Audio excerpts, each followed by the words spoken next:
नमस्कार दोस्तों, आज हम बहुत ही सुंदर टॉपिक के विषय में चर्चा करने वाले हैं और समझने वाले हैं। जी हाँ, बेलेबल ऑफेंस और नॉन बेलेबल ऑफेंस। हम लोगों ने बहुत सुना है बेलेबल ऑफेंस और नॉन बेलेबल ऑफेंस के बारे में, जमानतीय और गैर जमानतीय। तो क्या है ये? और एक धारणा ये भी है कि अगर कोई बेलेबल ऑफेंस है तो उसमें बेल मिल जाती है और नॉन बेलेबल ऑफेंस में बेल नहीं मिलती है। तो क्या ये धारणा सही है? इसको भी जानने की कोशिश करेंगे।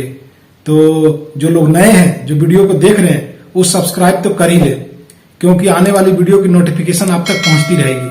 और जो छात्र हैं उनके लिए तो जरूरी है, क्योंकि छात्रों को तो जानना ही जानना है कि बेलेबल और नॉन बेलेबल ऑफेंस क्या है।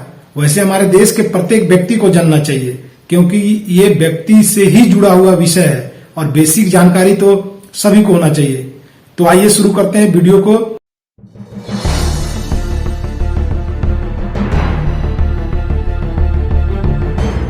तो मैं हूं आपका दोस्त एडवोकेट रोहित कुमार सिंह।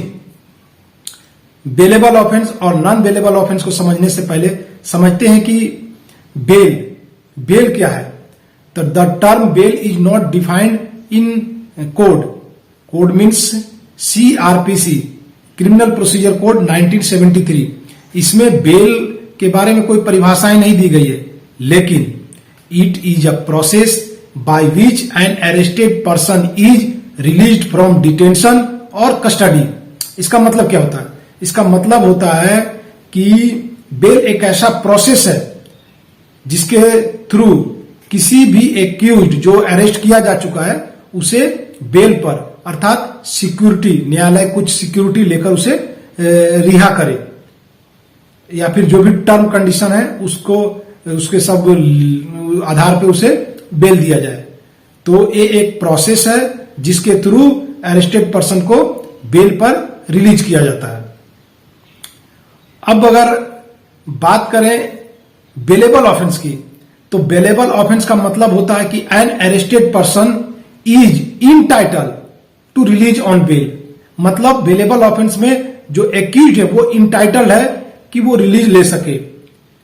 बाकी जो केस है वो चलती रहेगी, लेकिन वो इसके लिए इंटाइटल है कि वो बेल ले सके, रिलीज हो सके कस्टडी से। अगर आप कोड की 2A देखें तो उसमें बेलेबल ऑफेंस की परिभाषा दी गई है। उसमें बताया गया है कि bailable offence means which is shown in first schedule और which is made bailable by any other law which is the time being in force.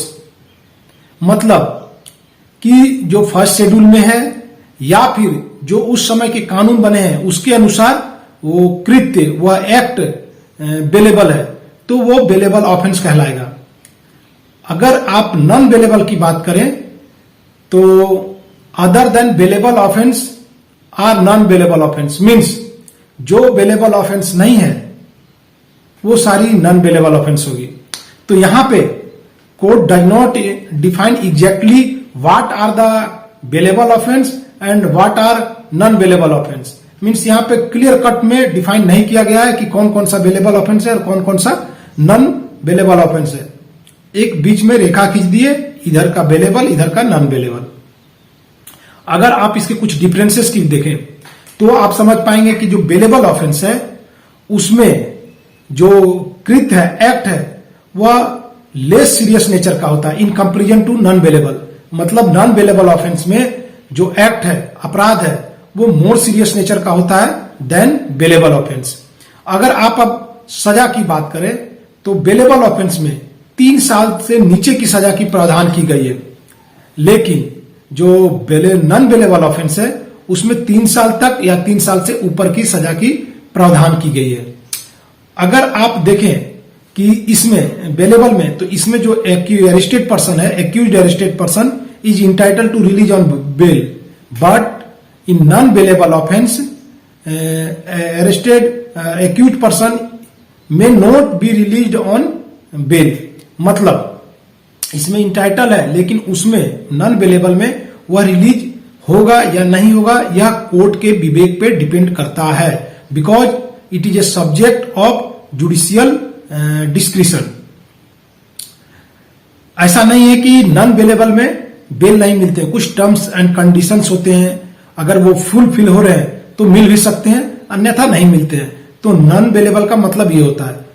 Next कि जो बेलेबल ऑफेंस है उसके लिए एंटीसिपेटरी बेल आप अप्लाई नहीं कर सकते, लेकिन नॉन बेलेबल ऑफेंस में आप एंटीसिपेटरी बेल के लिए अप्लाई कर सकते हैं। तो अगर आप लोगों को कुछ भी समझ में आ रहा है, एक बात और, अगर इससे कानून से जुड़े हुए और भी बातों को देखना है तो मेरा एक प्लेलिस्ट है कानून की जानकारियां, उसमें आपको मिल जाएगी। और इसको समझने के लिए अगर आप कॉग्निजेबल ऑफेंस और नॉन कॉग्निजेबल ऑफेंस को समझते हैं तो यह समझने में आपको आसान हो जाएगा। तो मैं उसका आई बटन दे दे रहा हूं, आप वहां पर जा करके इसको क्लिक करके कॉग्निजेबल ऑफेंस और नॉन कॉग्निजेबल ऑफेंस को भी देख लें, तो बहुत सारी चीजें आपको क्लियर हो जाएगी और यह भी समझने में आसान होगा। हाँ, अगर आप बात करें बेलेबल ऑफेंस की, तो जैसा कि यह डिफाइन किया गया है 2A में, कोड की जो है सेक्शन वो 2A में डिफाइन किया है, लेकिन नॉन बेलेबल को डिफाइन किया है। तो ये थी कुछ डिफरेंसेस और बेलेबल ऑफेंस और नॉन बेलेबल ऑफेंस क्या होते हैं और बेल का मतलब क्या होता है। तो आई होप आपको मैं कुछ दे पाया हूं और आप कुछ समझ भी पाए हैं। और अगर मैं अपनी जानकारियों को कुछ पहुंचा पाया आप तक तो लाइक कमेंट तो बनता ही है, साथ में जो लोग भी देख रहे हैं जिन्होंने सब्सक्राइब नहीं किया है वो सब्सक्राइब कर लें और बेल आइकन बटन को हिट कर दें, जिससे आने वाली वीडियो की जानकारियां आप तक पहुंचती रहेगी। तो मिलते हैं नेक्स्ट वीडियो में, तब तक के लिए जय हिंद, भारत माता की जय।